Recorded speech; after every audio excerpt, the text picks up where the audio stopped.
Pengelolaan Sampah Nasional dari Kementerian Lingkungan Hidup dan Kehutanan menunjukkan bahwa Indonesia menghasilkan 34,85 juta ton timah. Pasca Lebaran, sejumlah sampah justru terlihat di beberapa titik di wilayah Tangerang Selatan, Banten. Selain kurang disiplinnya warga, sampah pun dibiarkan karena kurangnya petugas pengangkut sampah.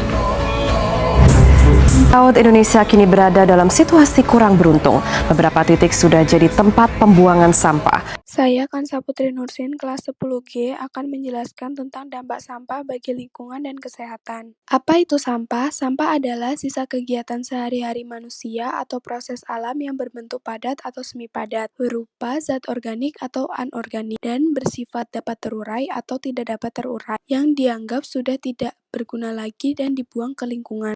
Dampak sampah bagi lingkungan. Yang pertama, pencemaran tanah. Pencemaran tanah terjadi karena sampah anorganik seperti plastik, logam, dan baterai membutuhkan waktu yang sangat lama untuk terurai. Kondisi ini membuat struktur tanah terganggu serta melepaskan zat kimia berbahaya yang akhirnya mencemari tanah. Yang kedua, pencemaran air dan laut. Pencemaran air dan laut terjadi karena sampah yang dibuang ke sungai akan mencemari badan air dan akhirnya terbawa hingga ke laut. Studi memperkirakan sekitar 4,8 hingga 12,7 juta ton plastik masuk ke laut setiap tahun dari daratan pada 2010.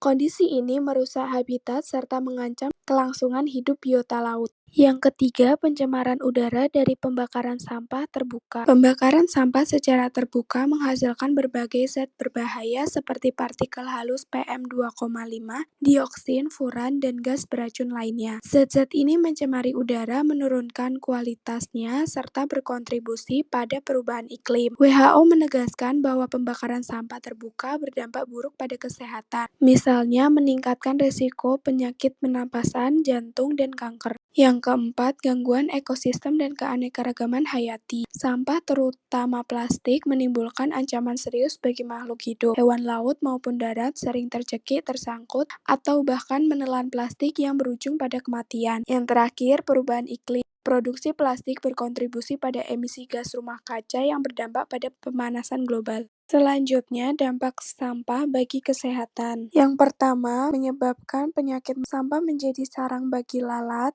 nyamuk, dan tikus yang menyebarkan virus dan bakteri penyebab penyakit seperti diare, kolera, dan demam berdarah. Yang kedua, keracunan rantai makanan. Partikel plastik kecil mikroplastik dapat masuk ke dalam rantai makanan dari tumbuhan dan hewan, laut, hingga manusia menyebabkan keracunan. Yang terakhir, menyebabkan penyakit kulit. Tumpukan sampah yang kotor dapat menjadi media penyebaran jamur dan bakteri penyebab penyakit kulit. Selanjutnya, solusi dan pencegahan.